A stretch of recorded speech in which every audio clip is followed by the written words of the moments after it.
হঠাৎ তাকে ছেড়ে দিলে কেন? আল্লাহর ভয়ে। কারণ বিয়ের আগে কোনো পুরুষ এবং নারীর সাথে সম্পর্ক থাকা হারাম।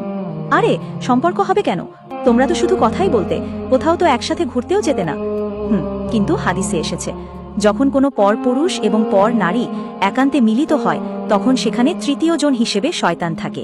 আর তাছাড়া কোরআনে সূরা বানী ইসরাইলে ৩২ নম্বর আয়াতে আল্লাহ বলেন, জেনার কাছেও যেও না, এটা অত্যন্ত খারাপ কাজ এবং খুবই জঘন্য পথ।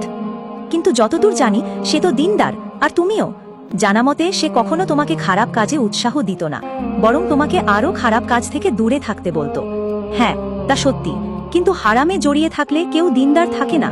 এটা ঠিক যে সে কখনোই আমাকে খারাপ পরামর্শ দেয়নি, সবসময় ভালো উপদেশ দিয়েছে। আচ্ছা, তোমার কষ্ট হয় না এভাবে তাকে ছেড়ে দিলে?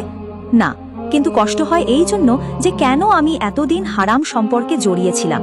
আল্লাহর কাছে তওবা করেছি, এখনো করছি। কিন্তু কাউকে কাঁদিয়ে কেউ ভালো থাকে না।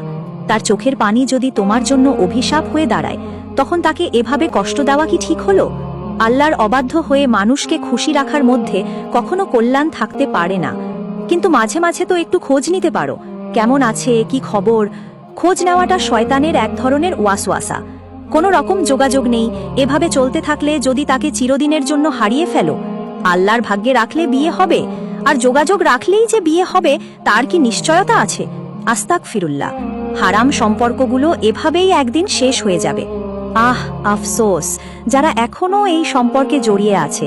কি হবে সেদিন? এই প্রিয়জনটা কি পাশে থাকবে আল্লাহর সামনে? না, অসম্ভব। হারাম কখনোই জাহান্নাম থেকে বাঁচাতে পারবে না যতক্ষণ না সে তওবা করে ফিরে আসে।